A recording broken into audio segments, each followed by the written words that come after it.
लिया और तुम्हें बता दिया, लेकिन तुम कहाँ डिवाइड करोगे, 4 चैप्टर तुम कर लो 4 चैप्टर तुम कर लो, ऐसा कर सकते हो तुम लोग? नहीं कर सकते। दैट्स वाई मैं शुरू से आपको बोल रही हूँ कि समझ के पढ़िए। मैं बोल रही हूँ ना, आपके पास लास्ट में इतना रिवीजन का टाइम नहीं रहेगा कि आप पूरे चैप्टर्स को रिवाइज कर जाइएगा। समझ के पढ़िए, ताकि जैसे आप, मैं बहुत ज्यादा कोशिश करती हूँ कि मैं आपको लीगल टर्म्स में नहीं समझाऊं, अपने टर्म्स में समझाऊं, ताकि तुम्हें समझ में आ जाए और तुम वही समझ के लिखो। ठीक है, वही समझ के लिखो, कुछ इधर उधर लिखने का जरूरत नहीं है। ठीक है, कोई लीगल टर्म, लीगल भाषा, एज पर, वॉट एवर, ऐसे कुछ भी करने का जरूरत नहीं, एकदम सिंपल अपने लैंग्वेज में उसको लिखो, बस सेक्शन अगर याद है तो वेल एंड गुड। हाँ, कॉन्ट्रैक्ट एक्ट में जो केसेस बताए थे, वो केसेस भी मैंने बोला था कि स्टोरी की तरह याद रखो, और केसेस डालोगे तो तुम्हारा जो आंसर है वो काफी सुंदर हो जाएगा, काफी वेटेज वाला हो जाएगा। तो केसेस डालो। अगर केस आप नहीं याद रख पा रहे, किसी भी केस में आपको कंफ्यूजन हो गया कि ये कौन सा केस था, ठीक है ना, रमैया वर्सेस रमैया वाला केस था या कोई दूसरा केस था, तो आप एक्स वाई करके लिख दीजिए एग्जाम्पल में। हाँ, ठीक है, फिर केस मत लिखिए, लिख दीजिए X Y, X said this, take the loan from this, Y take the this thing and not incurring, इस तरह से तुम लिख दो, फिर एबीसीडी करके लिख दो। क्योंकि बहुत जगह मैंने एबीसीडी करके भी आपको एग्जांपल्स दिए हैं, आप वो लिखिए, फिर केस मत लिखिए, लेकिन केस याद है तो लिख दो, बहुत अच्छा लगता है, वो आंसर बहुत अच्छा हो जाता है। Now, commencement of conciliation proceedings, कैसे शुरू होता है कोई कंसिलिएशन का process? First of all, the party initiating conciliation shall send to the other party a written invitation to conciliate, यानी कि एक पार्टी दूसरे पार्टी को रिटर्न इनविटेशन भेजती है कि हम लोग कंसिलिएट कर लेते हैं, मतलब हम लोग आपस में समझौता कर लेते हैं। ठीक है, और किस बारे में वो कंसिलिएशन या वो समझौता किस मैटर पे होगा, वो सब्जेक्ट मैटर को ब्रीफली इलाबोरेट करके इनविटेशन में लिख देगा कि हम इस डिस्प्यूट को इस तरीके से सेटल डाउन कर लेते हैं। राइट, सेकेंड है, नाउ सेकेंड है conciliation proceeding shall commence when the other party accepts in writing, यानी कैसे शुरू हो जाता है? जैसे कि मान लेते हैं श्रेयस और आदर्श के बीच में जो नहीं होता है, अच्छी बात है, लेकिन मान लेते हैं कि कुछ झगड़ा है, ठीक है ना, श्रेयस तैयार है अब झगड़े का समझौता करने के लिए, उसने आदर्श को इन्विटेशन भेजा, राइट डाउन कि हम इस डिस्प्यूट को इस तरीके से सेटल डाउन कर लेते हैं, आपस में झगड़ा करने से कोई फायदा है नहीं। When Adarsh accepts that invitation, the conciliation proceeding starts from that moment. Right, clear? ठीक है, if the other party rejects the invitation, लेकिन अगर दूसरा पार्टी यानी कि आदर्श रिजेक्ट कर देता है, there will be no conciliation proceeding, जबरदस्ती आप करा नहीं सकते, this is voluntary, this is not compulsory, right, this is a voluntary method to resolve your dispute, इसीलिए इसमें कोई कंपल्सन नहीं है। राइट, अगर उसने रिजेक्ट कर दिया then there will be no conciliation proceedings. Next, if the party initiating conciliation, यानी कि इस केस में श्रेयस, राइट, मैं इसीलिए एग्जांपल दे देती हूँ, if the party initiating conciliation does not receive A reply with in 30 days, अगर उसको 30 दिन के अंदर रिप्लाई आदर्श की तरफ से नहीं मिल जाता है, फ्रॉम विच डेट, जिस दिन उसने इनविटेशन भेजा, मान लो 1 तारीख को इनविटेशन भेजा था, 1 जनवरी को, कि हम लोग इसको सॉल्व कर लेते हैं, न्यू ईयर में कोई झगड़ा नहीं चाहिए हमें, राइट, अगर वो 30 जनवरी तक उसको रिवर्ट नहीं मिल जाता आदर्श के तरफ से, ठीक है, और with in such other period, 30 दिन फिक्स्ड है, अगर ऐसा नहीं तो जो आपने इनविटेशन में स्पेसिफाई किया कि तुम इतने तारीख तक, यानी अगर 30 दिन से ज्यादा समय भी वो तुम्हें देना चाहता है, नॉट लेस देन दैट, लेकिन अगर ज्यादा भी देना चाहता है, तो मान लो अगर 15 फरवरी है, 10 फरवरी है, मेंशन्ड है, तो उतने तारीख तक अगर आपने नहीं रिवर्ट दे दिया, नहीं रिप्लाई कर दिया, तो क्या समझा जाएगा कि you rejected the conciliation procedure, you rejected the invitation. अब आपको समझ में आ रहा है, एग्रीमेंट जब हम एक्सेप्ट करते थे तो हम रिप्लाई करते थे, अगर हमारा रिप्लाई नहीं पहुंचा तो क्या माना जाता था कि इट वाज नॉट एक्सेप्टेड, तो हम वो ऑफर किसी और को कर देते हैं। समझ में आ रहा है? याद करो, मैं यस थोड़ा मैम। कॉन्ट्रैक्ट एक्ट में लेके जा रही हूँ तुम लोगों को कि yes ma'am. Offer made to others, if others accepted then well and good, otherwise if others does not reverted in a given time frame, then the suitors can give the same offer to somebody else, right? उसी तरह आपको invitation दिया कि झगड़ा सलटा लेते हैं, आदर्श ने reply नहीं किया उस स्टिपुलेटेड टाइम तक, तो क्या हुआ, खत्म हो गया, वो इनविटेशन कैंसिल हो गया, राइट? अब नंबर ऑफ कंसिलिएटर, आर्बिट्रेटर का याद है ना, number of arbitrators always should be in odd numbers, right, यानी 1, 3, 7, राइट, ऑड नंबर्स। मैंने बताया भी था कि ऑड नंबर में क्यों होना चाहिए, क्योंकि कभी अगर वोटिंग कराना पड़े तो आप मेजोरिटी माइनॉरिटी डिसाइड कर सके। राइट, और जो मेजोरिटी का पक्ष होगा वही जाएगा आर्बिट्रेटर के डिसीजन के साथ। क्लियर? इसी तरह there shall be only one conciliator unless parties agree that there will be 2 or 3 conciliator, यानी कि नॉर्मली कंसिलिएशन में एक ही कंसिलिएटर होता है। अगर पार्टीज अपने इच्छा से 2 या 3 कंसिलिएटर रखना चाहती हैं तो they can appoint, but normally एक ही कंसिलिएटर होता है। अगर एक से अधिक है तो दे विल एक्ट ज्वाइंटली, ठीक है ना, दोनों अलग अलग नहीं काम करेंगे, दोनों मिलकर काम करेंगे। ओके, अच्छा चलो अपॉइंटमेंट ऑफ कंसिलिएटर पढ़ लेते हैं अभी। अपॉइंटमेंट ऑफ कंसिलिएटर सबसे पहला, अ सिंगल कंसिलिएशन में be named by the parties, यानी कि एक ही कंसिलिएशन अगर रखना है, कंसिलिएटर अगर रखना है तो उसको कौन कर सकता है, उसका नाम कौन बता सकता है या कौन सुझा सकता है? पार्टीज अपना नाम या उसको चुन सकती है अपने हिसाब से। इन केस ऑफ 2 कंसिलिएटर, अगर 2 कंसिलिएटर रखना है तो ईच पार्टी में अपॉइंट 1 कंसिलिएटर, यानी दोनों कंसिलिएटर को एक ही पार्टी सुझाएगा ऐसा नहीं है, both parties can appoint 1 conciliator from their own side. ठीक है? In case 3 conciliator are to be appointed, each party may appoint 1 conciliator and agree on the name of 3rd conciliator who shall act as a presiding conciliator, यानी कि दोनों party एक एक देगी और तीसरे पर आपस में एक पार्टी एक कंसिलिएटर को आदर्श ने दे दिया, एक को सुयस ने चुन लिया और आपस में एक कॉमन कंसिलिएटर भी चुन लेगा। राइट?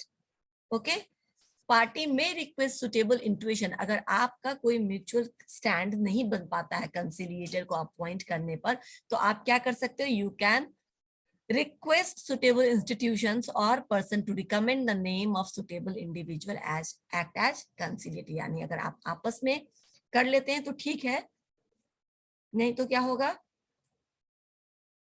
नहीं तो आप किसी इंस्टीट्यूशन को, किसी दूसरे आदमी को जिस पर आप दोनों का आस्था है, आप उसको रिक्वेस्ट कर सकते हैं कि you invite and come in between and act as a conciliator. ठीक है? Party may agree that the appointment of 1 or more conciliator be made directly by such an institution. Directly भी आप उसको अप्रोच भी कर सकते हैं और तब वो कंसिलिएटर अपॉइंट करेगा, और डायरेक्टली भी आप कर सकते हैं कि आपको जिसको मर्जी उसको आप कंसिलिएटर अपॉइंट कर दीजिए। Conciliator should be independent and impartial. जो कंसिलिएटर, अभी हर जगह हमने ये पढ़ा कि जो भी आर्बिट्रेटर बनेगा, जो भी बीच में आएगा, मीडिएशन करेगा, वो कैसा होना चाहिए?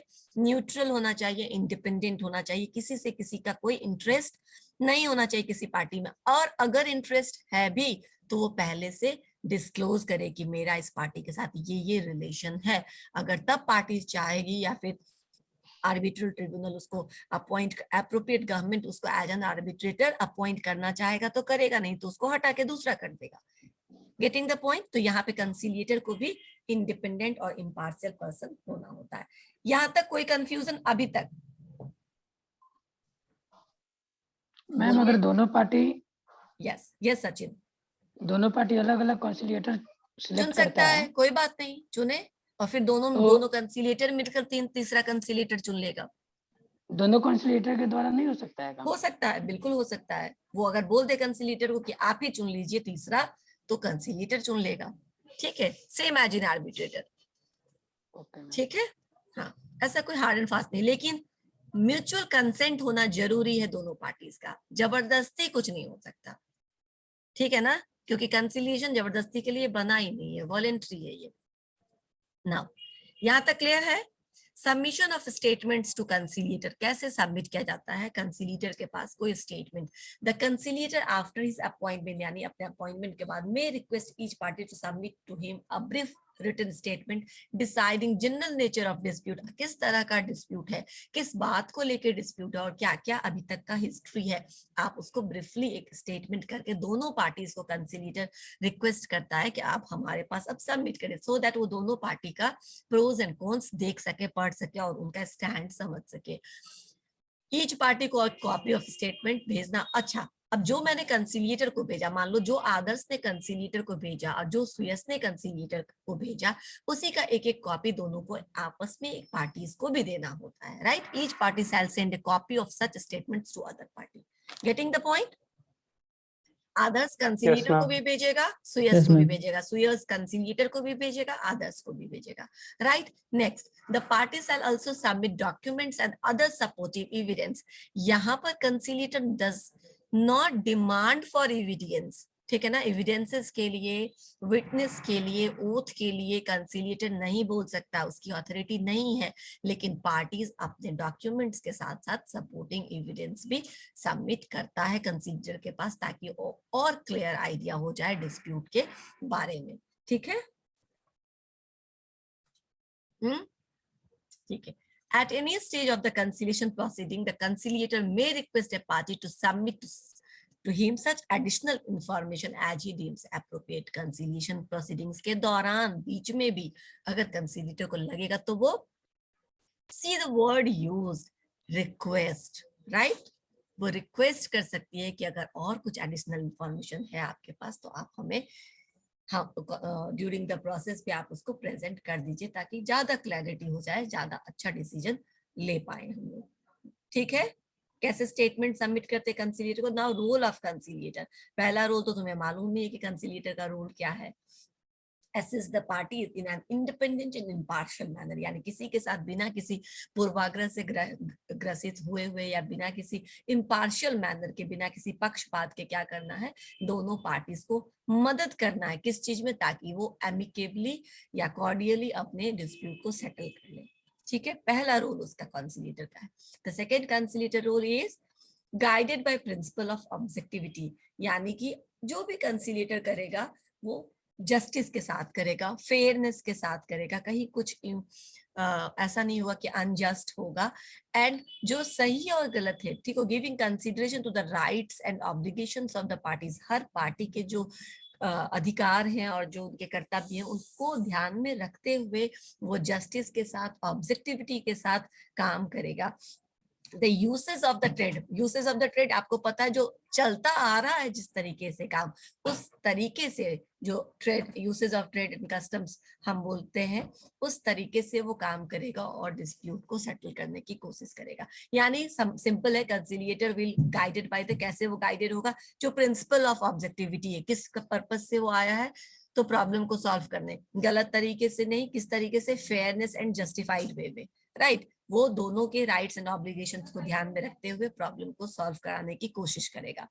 The conciliator may conduct the consider proceeding in such a manner as he considers appropriate, consider जैसे उसको लगेगा कंसिलिएटर को एप्रोप्रिएट, वो उस तरीके से क्या कर सकता है, कंसिलिएटर प्रोसीडिंग्स को, कंसिलिएशन के पूरे कार्रवाई को आगे बढ़ा सकता है जिस तरीके से उसको उचित लगेगा।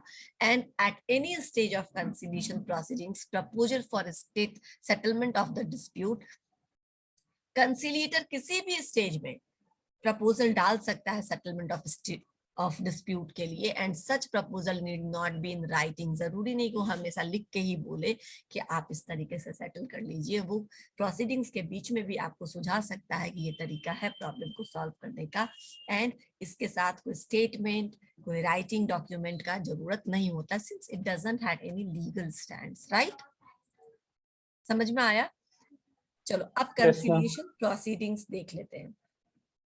Conciliator may invite the parties to meet him orally or in writing. कंसिलिएटर भी अब इनवाइट करेगा पार्टीज को कि आप आकर के मिलिए हमसे, वो कैसे, वो लिखित भी हो सकता है और वो ओरल भी हो सकता है। Place of communication is decided by conciliator after consultation with the parties. दो प्लेस ऑफ कंसिलिएशन है वो कंसिलिएटर डिसाइड करता है, लेकिन दोनों पार्टीज के सुविधा के हिसाब से, जैसे हमने पढ़ा था, उनके कंसल्ट के बाद ही करता है decide. Conciliator can disclose the factual information concerning dispute received by one party to other party, यानी कंसिलिएटर दोनों पार्टीज के बीच में जो फैक्ट्स एंड फिगर्स उनको बताया गया है दोनों पार्टी की तरफ से, उसको डिस्क्लोज कर सकती है पार्टी के बीच में, so that he may have opportunity to present explanation। अगर कुछ गलत बोला है सुयस ने तो वो उसको आदर्श को लगता है कि ये गलत है, तो वो एक्सप्लेनेशन ले सकता है सुयस से कि ये गलत स्टेटमेंट है, ऐसा कब हुआ था। समझ में आया? उसको कुछ तो ये कब पता चलेगा, जब कंसिलिएटर बताएगा कि दोनों तरफ से क्या स्टेटमेंट सबमिट किया गया है, राइट। और जब दोनों ही स्टेटमेंट की कॉपी दोनों के पास पहुंच जाएगा तो वो कंसिलिएटर जो है वो डिस्क्लोज कर सकता है इस तरीके का कोई फैक्चुअल इंफॉर्मेशन भी दोनों पार्टीज के बीच में। If the information is confidential, और अगर पहले ही बोल दिया कि देखिए ये बात उसको मत बताइएगा, ये सीक्रेट है, ये कॉन्फिडेंशियल है, फिर वो उसको नहीं डिस्क्लोज कर सकता है। कंसिलिएटर वैसे कॉन्फिडेंशियल मैटर्स को नहीं डिस्क्लोज करता है, ठीक है।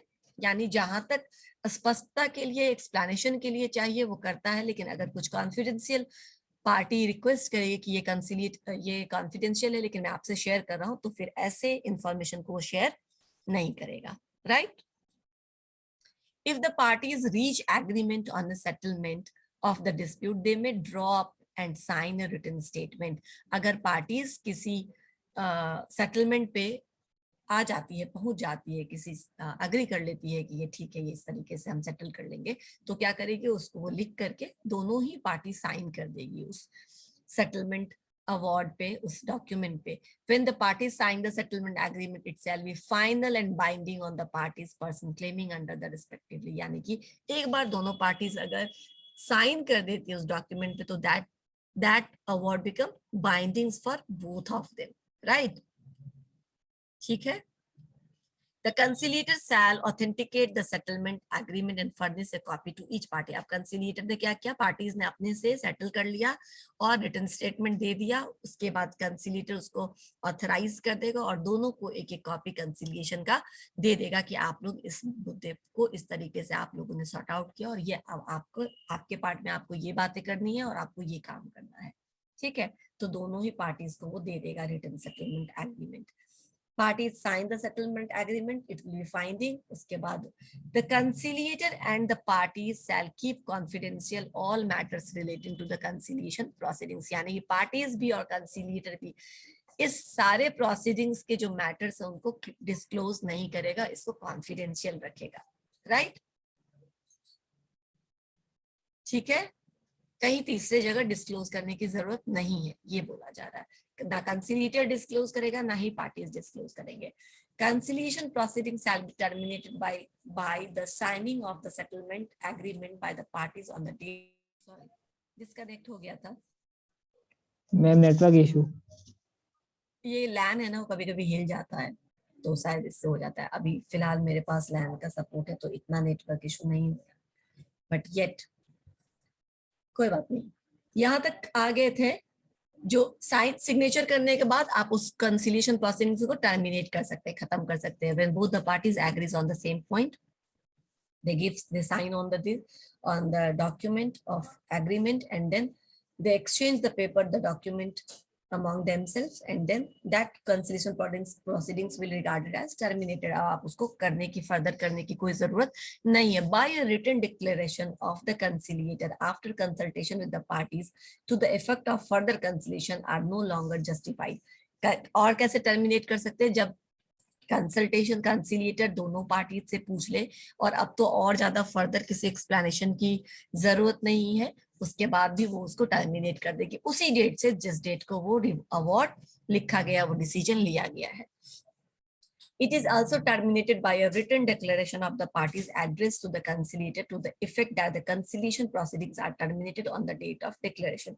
जिस दिन डिक्लेयर किया गया उस दिन टर्मिनेट हो सकता है कंसिलिएशन प्रोसीडिंग्स, और रिटन डिक्लेरेशन दे दिया जाए पार्टीज को एड्रेस टू द कंसिलिएटर. दोनों पार्टी ने कंसिलिएटर को लिख दिया कि ठीक है ना, we have sorted out our problems, we come to this conclusion, और दोनों पार्टी ने कंसिलिएटर के पास अपना सेटलमेंट का सबमिट कर दिया, तो भी वो प्रोसीडिंग्स उसी समय टर्मिनेट, उसी दिन से टर्मिनेटेड मानी जाएगी. ठीक है, दैट्स इट, इससे ज्यादा इसमें कुछ नहीं है. कंसिलिएशन सिंपल है. एक तो तुम ये समझ लो कि कंसिलिएशन का काम होता है झगड़े को रिड्यूस करना, टेंशन को रिड्यूस करना और दोनों पक्षों के बीच में दोस्ती कराना. दूसरा इसका काम है कि वो कोई ऐसे लीगल इसका अथॉरिटी नहीं, इसीलिए एविडेंस के लिए, विटनेस के लिए, ओथ के लिए नहीं ये जबरन नहीं कर सकती, और ना ही ये कोई डिसीजन देती है. ठीक है, डिसीजन कौन, खुद दोनों parties with the help of a conciliator, they come close, they discuss together, and they come to a point where which is acceptable for both the parties, right?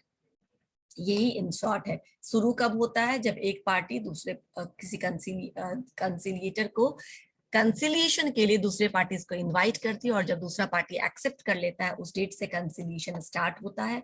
अब क्या होगा, तो कंसिलिएटर चुना जाएगा। कंसिलिएटर कैसे चुना जाएगा, तो कम से कम एक कंसिलिएटर होना चाहिए। इच्छा है तो आप 2 या 3 भी कर सकते हैं। ये 2 या 3 कंसिलिएटर, एक अगर 2 होगा तो दोनों ही पार्टी एक एक कंसिलिएटर देगा और ये दोनों कंसिलिएटर एक तीसरे कंसिलिएटर को अपॉइंट कर देंगे। या फिर अगर म्यूचुअल स्टेटमेंट नहीं बन रहा है या दोनों कंसिलिएटर भी इस पॉइंट पे नहीं आ रहे कि कैसे अपॉइंट करे तीसरे कंसिलिएटर को, तो वो किसी इंस्टीट्यूशंस या किसी पार्टी को रिक्वेस्ट कर सकती है, किसी पर्सन को रिक्वेस्ट कर सकती है कि आप हमारे बदले में कंसिलिएटर को चुन दीजिए, थर्ड कंसिलिएटर को। समझ में आया? मैं एक बार फिर से रिवाइज करा देती हूँ आप लोगों को। ये कंसिलिएटर इम्पार्शियल, न्यूट्रल होना चाहिए, इंडिपेंडेंट होना चाहिए, किसी भी पार्टी से इसका किसी भी तरह का रिलेशन नहीं होना चाहिए जिससे ऐसा हो कि बाद में वो किसी और के फेवर में उसका झुकाव हो, राइट?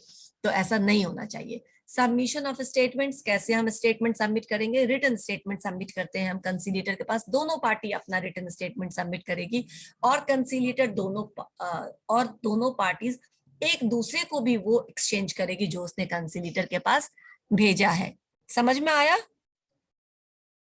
नेक्स्ट, कोई सपोर्टिव एविडेंस है तो उसको भी वो सबमिट कर सकती है अपने स्टेटमेंट के साथ। और तीसरा, अगर कंसिलिएटर को लगता है कंसिलिएशन प्रोसीडिंग्स के दौरान की कोई और भी हमको चाहिए तो वो रिक्वेस्ट कर सकती है कि और भी कोई एडिशनल इंफॉर्मेशन है तो आप हमें दे दे। ठीक है, आप अभी उसको भी जमा कर सकते हैं, सबमिट कर सकते हैं। अब हो गया सिंपल। अभी तो समझ में आ रहा है, मैं एक बार फिर से बोल रही हूँ सब चीजों को। रोल ऑफ कंसिलिएटर सिंपल है। सबसे पहला तो इम्पार्शियल मैनर में किसी भी कंसिलिएशन प्रोसेस को कंडक्ट करना ताकि दोनों पार्टीज एमिकेबली एक पॉइंट पे रीच करे, पहुंच जाए। दूसरा है द कंसिलिएटर शैल बी गाइडेड। उस कंसिलिएटर का काम क्या रहेगा, तो उसके लिए गाइडलाइंस होगा, जो ऑब्जेक्टिविटी है, जस्टिस है, फेयरनेस है, उसको फॉलो करना, दोनों पार्टीज के राइट्स एंड ऑब्लिगेशन को देखते हुए, uses of trade and circumstances को देखते हुए उस डिस्प्यूट को सेटल करवाने की कोशिश करना, राइट? ठीक है। The conciliator may conduct the proceedings as a manner as he considers appropriate, यानी वो अपने तरीके से जो उसको सही लगेगा उस तरीके से पूरे प्रोसीडिंग्स को आगे बढ़ा के लेकर जाएगी। एंड कंसिलिएशन प्रोसीडिंग्स के दौरान कंसिलिएटर कोई भी प्रपोजल डाल सकता है, प्रपोजल डालता है, ठीक है ना, अवार्ड नहीं देता है, राइट? सिर्फ प्रस्ताव देता है कि आप इस तरीके से इस प्रॉब्लम को सॉल्व कर सकते हैं। हो गया? एंड इन शॉर्ट, अगर कुछ नहीं याद रहे तो कंसिलिएटर का अपॉइंटमेंट याद रखो और ये याद रखो। तो मैं ये तो याद ही रहेगा कि कंसिलिएटर को क्यों नियुक्त किया जाता है, इतना तो याद ही रहेगा ना। Reduce the tension between the parties. अब ये कंसिलिएशन प्रोसीडिंग्स क्या हो गया? कंसिलिएशन प्रोसीडिंग्स सिंपल हो गया। आप रिटन या ओरल में कंसिलिएटर बोलेगा दोनों पार्टियों के, आइए बात करते हैं, हम लोग म्यूचुअली टॉक करते हैं। प्लेस ऑफ कम्युनिकेशन क्या? दोनों पार्टीज के कन्वीनियंस के बेसिस पे कंसल्ट करके उस प्लेस को वो कंसिलिएशन का प्लेस बनाएगा, ठीक है ना, उसी जगह पे जाकर के कंसिलिएशन प्रोसीडिंग्स को आगे बढ़ाएगा। इंफॉर्मेशन चाहिए तो दोनों पार्टी से इंफॉर्मेशन लेगा और दोनों पार्टीज को एक्सप्लेन करने का मौका देगा जो भी करना है। अगर कुछ ऐसा है जो दोनों पार्टी के साथ शेयर करना चाहिए तो वो जरूर करेगा ताकि एक पार्टी अपना पक्ष रख सके, अपने आप को डिफेंड कर सके। लेकिन अगर किसी पार्टी ने बोल दिया कि I want you to keep these things confidential, फिर वैसे चीजों को कंसिलिएटर डिस्क्लोज नहीं करता है। क्यों नहीं डिस्क्लोज करता है? क्योंकि उसका मकसद है दोस्ती कराना, लड़ाई करवाना नहीं है। समझ में आ रहा है ना? तो इसीलिए वो उसको डिस्क्लोज नहीं करता अगर वो पहले रिक्वेस्टेड होगा तो। नाउ पार्टीज अगर तैयार है, उन्होंने अपनी तरफ से अगर कोई ऐसे पॉइंट पे पहुंच जाता है दोनों पार्टी जहां से डिस्प्यूट को सॉल्व किया जा सके, तो वो उसको लिखेगा और साइन कर देगा, साइन करके सबमिट कर देगा कंसिलिएटर के पास। कंसिलिएटर उस दोनों ही पार्टी को एक एक कॉपी दे देगा और वो बाइंडिंग हो जाएगा दोनों पार्टीज के लिए। क्यों? क्योंकि आपने खुद ये डिसीजन लिया है, तो अब आप अपने अपने जो आपके डिसीजन है, जो आपने निर्णय लिया है, उसको फॉलो करिएगा ना, अपने वर्ड्स को कीप करना है, ठीक है ना। You have to keep your words, जो आपने दिया है कि हम ये करेंगे और वो फलाना पार्टी ये करेगा, तो दोनों पार्टीज को वो ओबे करना है, दोनों पार्टीज के पास वो डाल देगी। And then they can terminate the conciliation proceedings. Terminate कब होगा? जब आपने साइन करके दोनों पार्टीज ने कंसिलिएटर को दे दिया, वो उसी डेट से उसको डिक्लेयर कर देंगे कि the dispute has been sorted out and this conciliation proceedings has been terminated. Right? समझ में आया? ठीक है। अगर by a written declaration of the conciliator after consultation with the parties, या तो दोनों पार्टी अपना दे दे अपना अपना पार्ट कि हमें तैयार, हम एग्री हैं साइन करके कंसिलिएटर को, तो वो उसको मान लेगी, या फिर आप कंसिलिएटर को बोले कि आप ड्रॉ कर दीजिए दीज आर द पॉइंट्स जिसपे हम लोगों ने सेटलमेंट किया, आप लिख करके साइन करवा लीजिए हम लोगों से, वही हमारे लिए निर्णय हो जाएगा। तो ऐसे में भी जब कंसिलिएटर लिख करके दे देता है एंड नो लॉन्गर जस्टिफाई, उसके बाद आप इस फर्दर इस प्रोसीडिंग्स को बढ़ाना कोई जस्टिफाइड नहीं है, अब कोई जरूरत नहीं रहेगी इसकी, उस डेट से वो डिक्लेयर हो जाएगा और वो टर्मिनेट हो जाएगा और डिसीजन आ जाएगा। डिसीजन यहाँ मैं बोल रही हूँ दिस इज नॉट अवॉर्ड, ठीक है ना, क्योंकि कंसिलिएटर ने अपना कुछ मर्जी नहीं थोपा है तुम पे, दोनों पार्टीज ने आपस में ही इसको सॉल्व किया है, राइट? बस हो गया, खत्म। इस तरह से इसको याद रखो। नेक्स्ट क्लास में जो हम लोग पढ़ेंगे वो क्या है, आईटी एक्ट। अब मैंने आपको पहले ही एक डिस्क्लेमर दिया था कि आईटी एक्ट के साथ प्रॉब्लम ये है कि ये तुम लोग के पास नोट्स है ना आर्बिट्रेशन का पूरा,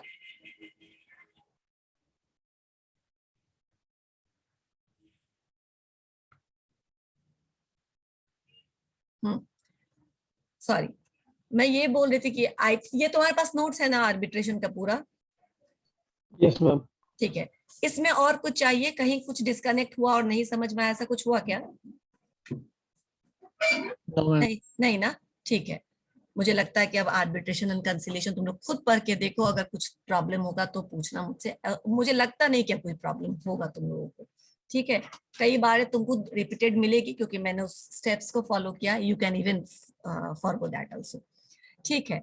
अब मैं बोल रही हूँ आईटी एक्ट आने वाला, आईटी एक्ट के साथ एक ही प्रॉब्लम है, because we are not IT people, not even me, not you all, right? तो अभी क्या है, और ना ही जो क्वेश्चन सेटर होगा, जो चेकिंग करने वाला होगा, कोई भी आईटी से किसी का दूर दूर तक वास्ता नहीं होगा। होगा क्या सचिन, तुम कुछ बोल रहे हो क्या? मैम मुझसे क्वेश्चन पूछेगा क्यों? हाँ वही मैं बताती हूँ, इसलिए पूछेगा क्योंकि आप क्या पढ़ रहे हैं, आप किसी कंपनी को जब ज्वाइन करेंगे और कोई प्रॉब्लम, मान लीजिए आप वहां पे एज एन ऑडिटर ज्वाइन करते हो या फिर आप अकाउंट्स में ज्वाइन करते हो एज एन अकाउंट्स मैनेजर, तो देखो लीगल जो डिस्क्रिपेंसी है वो हर जगह आ सकता है, राइट? आपको इतना पता होना चाहिए।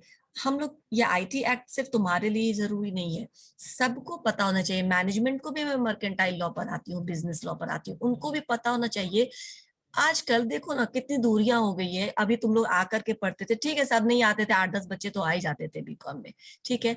अब क्या है कि सब लोग घर से पढ़ रहे हो, कोरोना हो गया, ऐसे में कोई कॉन्ट्रैक्ट अगर साइन कराना होगा सुयश को अपने बिजनेस से रिलेटेड, तो क्या तुम जाओगे कोरोना का रिस्क लेकर के साइन करवाने के लिए कोई कॉन्ट्रैक्ट?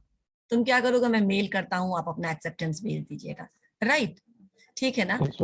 अब तुमने जो उसको मेल किया है उसमें कोई ऐसे क्लॉज लगा दिए, या फिर तुमने उसको मेल किया वो सारे सही पॉइंट से, लेकिन बीच में कोई मिडिल मैन ने छेड़खानी कर दी उस डॉक्यूमेंट के साथ, फिजिकली आप लेके जाते हैं, खुद से लेके गया, सुयश को पता है इसमें तो कुछ चेंजेस नहीं हुआ, भैया साइन कर दिए, उसने साइन कर दिया, कॉन्ट्रैक्ट फाइनल हो गया। लेकिन अभी फिजिकली तो सुयश लेके नहीं गया, उसने एक माध्यम से भेजा किसी को, ठीक है, सचिन को भेजा इस बार, चलो बार बार आदर्श बोलेगा मेरे पर क्यों आ जाती है मैम, सचिन को भेजा उसने, राइट? कॉमन है सुयश, लेकिन अब सचिन को भेजा उसने ये डॉक्यूमेंट, लेकिन पता चला कि कोई तीसरे इस ये जो मैंने सुयश ने भेजा डॉक्यूमेंट और जो सचिन को मिला उस बीच में 2-3 क्लॉज बदल गए। हाँ, अभी अपने आप नहीं बदलता है, कुछ ना कुछ तो गड़बड़ी होता है तभी बदलता है, राइट? अब ये गड़बड़ी किसी ने किया होगा बीच में, जिसको इंफॉर्मेशन होगा इसके बारे में, जिसको पासवर्ड मालूम होगा श्रेयस का मेल का, तो वो क्या करेगा, कुछ कुछ बदल करके भेज देगा, सचिन को लगेगा ये तो श्रेयस की तरफ से ही आया है। अब ऐसे भी तो कॉन्ट्रैक्ट साइन होते हैं, अब ये कॉन्ट्रैक्ट वैलिड कॉन्ट्रैक्ट तो नहीं है, because there is no consensus ad idem. है क्या यहाँ पे कंसेंसस एड इडम? नहीं, क्योंकि श्रेयस ने कुछ और सोच करके भेजा था, बीच में चेंजेस हो गए और सचिन ने कुछ और सोच करके साइन किया। Both the parties are not agreeing on the same points, right? दोनों के बीच में डिफरेंसेस है, लेकिन जब एक्सेप्ट हो गया तो आपके लिए तो ये वैलिड कॉन्ट्रैक्ट हो गया, राइट? ऐसा कॉन्ट्रैक्ट वैलिड नहीं हो सकता है। इसको इनवैलिड प्रूफ करने के लिए सुयस को ये प्रूफ करना पड़ेगा कि बीच में तो जरूर कुछ गड़बड़ी हुई है मेरे डॉक्यूमेंट में, मैंने ये नहीं भेजा। वंस यू फाइंड आउट कि कौन से आईडी से, कौन से सिस्टम से, देखते हो जब साइबर क्राइम से रिलेटेड कोई सीरियल वगैरह देखते हो तो पता किया जाता है कहाँ से क्या गया, so that you can come to that point कि किसने इसके बीच क्राइम में पेट्रोल। अच्छा ठीक है, किसने इसको चेंज करने की कोशिश की, राइट ठीक है, सही बोले तुम, आपको ये पता चलता है। आईटी एक्ट आपके लिए इसलिए जरूरी है जानना कि क्या क्या इंपॉर्टेंट चीजें हैं जो ध्यान में रखना चाहिए जब आप डिजिटली किसी को कोई कॉन्ट्रैक्ट साइन करवाते हो तो, ठीक है ना, क्या क्या प्रिकॉशंस रखना चाहिए ताकि आप इस तरीके के प्रॉब्लम में ना फंसो, और अगर फंसते हो तो कहाँ जाकर के हेल्प मांगो, कौन तुम्हारी मदद कर सकता है। समझ में आया? Yes ma'am. कॉन्ट्रैक्ट तो तुम, प्रूव ना कर पाया तो कानून के हाथ बहुत लंबे होते हैं, कैसे नहीं करेगा, कर ही देगा, with the help of cyber crime वो कर ही देगा, है ना, ठीक है ना।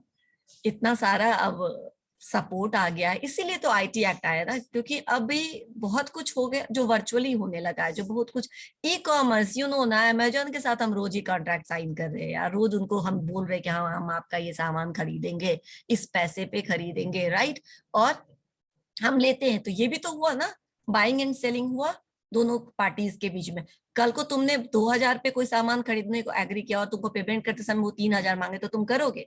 नहीं करोगे, राइट, क्यों? क्योंकि आपने 1000 बढ़ाया, तो यू हैव टू, आप दिखा सकते हो ना कि देखो इस टाइम में आपका ये रेट था और अब आप बढ़ा रहे हैं, हम नहीं लेंगे, you can deny that contract. तो ये सब कुछ ई कॉमर्स को सपोर्ट करने के लिए, ई कॉन्ट्रैक्ट को सपोर्ट करने के लिए, इंटरनेट के बेसिस पे जितने भी ट्रांजेक्शन्स होते हैं, इवन पेटीएम, गूगल पे, ये सब इस दायरे में आ जाएंगे। और इन सब को, चूंकि इन सब चीजों का चलन है, तो आपको क्या करना पड़ेगा, आईटी एक्ट तो जानना पड़ेगा, है ना, इसीलिए तुम्हें जानना है। चलो हम बहुत इन डीप इसको डिग नहीं करेंगे क्योंकि आपके लिए ये बहुत इंपॉर्टेंट नहीं है और आपके बहुत ज्यादा समझ में भी नहीं आएगा, लेकिन आपका जो अभी अभी खत्म हुआ है, क्या खत्म हुआ है जिसके कारण तुम लोगों ने सब कुछ छोड़ छाड़ करके पूरा 1 हफ्ता हम लोगों ने डिवोट किया उसको, ब्लॉकचेन टेक्नोलॉजी पर जो हमारा वर्कशॉप था, उसमें आपने और कुछ सीखा हो या ना सीखा हो, मुझे एक बात की बहुत खुशी है कि आपने एक चीज जरूर सीख लिया होगा, asymmetric crypto, asymmetric crypto keys सीखा कुछ, प्राइवेट की पब्लिक की का चर्चा हुआ कुछ उसमें, जिन्होंने इनरोल कराया था मैं उनसे पूछ रही हूँ, आदर्श, खुशी, सांजलि, अरे तुम लोग कहाँ हो? हाँ, I am talking about asymmetric cryptography, कुछ सीखा था पब्लिक की, प्राइवेट की, इन सब चीजों के बारे में कुछ याद है? कुछ नहीं याद है? पहले दिन शायद उसमें बताया गया था, है ना। चलिए, थोड़ा सा आपको पता होगा, कम से कम आपने सुना, मुझे, मेरे लिए इतना ही काम बहुत आसान हो गया, क्योंकि हम लोग जब आईटी एक्ट स्टार्ट करेंगे हम लोग यहीं से स्टार्ट करेंगे, बहुत ज्यादा नहीं करना है, जो इंपॉर्टेंट डेफिनेशंस है वो कवर करेंगे। अब डेफिनेशंस रटना बहुत मुश्किल है, ठीक है ना, क्योंकि आपको पता है कि लॉ में सब कुछ रटन होना चाहिए। मैं आपको बहुत सिंपल सिंपल की पॉइंट दूंगी जिसको दिमाग में रखना और अपना अपना डेफिनेशन खुद बनाना, राइट, क्योंकि अकॉर्डिंग टू फलाना, according to Peter Drucker, according to क्या कहते हैं उनको, हेनरी फ्योल, ये सब तुम्हें नहीं लिखना, तुम्हें जस्ट आईटी एक्ट का डेफिनेशन, अगर तुम्हें नहीं समझ में आता लिखो computer meaning, write down the meaning of computer, right, system क्या है, नेटवर्क क्या है, एक्सेस क्या है, प्राइवेट की क्या है, पब्लिक की क्या है, यही सब पढ़ाना है मुझे, ये पढ़ा लो, इंपॉर्टेंट है इसमें। डिजिटल इलेक्ट्रॉनिक सिग्नेचर क्या है वो